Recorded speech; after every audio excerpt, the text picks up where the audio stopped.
মিওনিয়ার হচ্ছে থরের legendary hammer, কেবল তারাই তুলতে পারে যারা ওয়ার্থি বা যোগ্য। কিন্তু প্রশ্ন হচ্ছে, নারুতো অ্যানিমের ইতাচি উচিহা কি এই হ্যামার তুলতে পারবে? সে কি ওয়ার্থি? প্রথমেই বলে নিই, এটা পুরোপুরি আমার imaginary question, don't take it seriously. তবে চলুন কিছু রিজন শুনি এবং রেজাল্ট কি হয় তা জেনে নেই।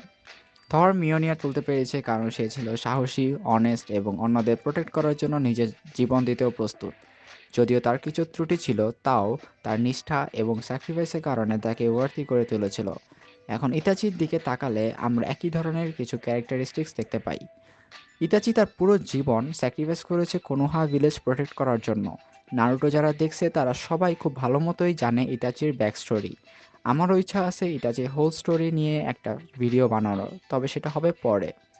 ইতাচি নিজের ফ্যামিলি এবং উচিহা ক্ল্যান ধ্বংস করার মতো কঠিন ডিসিশন নিতে হয়েছে তাকে শুধুমাত্র ওয়ার এবং ম্যাসাকার এড়ানোর জন্য, যার কারণে তাকে সারা জীবন সবার সামনে ভিলেন অ্যান্ড রোগ নিনজা হিসাবে থাকতে হয়েছে। এটি একটি বিশাল স্যাক্রিফাইসের উদাহরণ। মিওনিয়ার শুধুমাত্র পাওয়ারফুল হওয়াই যথেষ্ট নয়, এর জন্য প্রয়োজন ফেইথ ইন জাস্টিস এবং ইচ্ছা। ইতাচি তার সমস্ত কাজই করেছে পিস এবং লিভ ভিলেজের প্রতি ভালোবাসার জন্য। তার মধ্যে কখনো নিজের স্বার্থই ছিল না। থরের মতো ইতাচি এমন একজন যে নিজের থেকে অন্যদের প্রোটেক্ট করাকে বেশি গুরুত্ব দিয়েছে।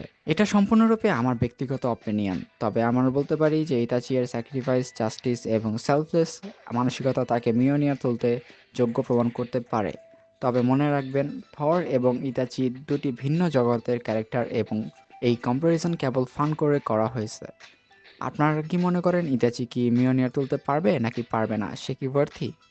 এই বিষয়ে আপনার কাছে কোনো ফানি ফ্যাক্টস থাকলে অবশ্যই কমেন্টে জানাবেন।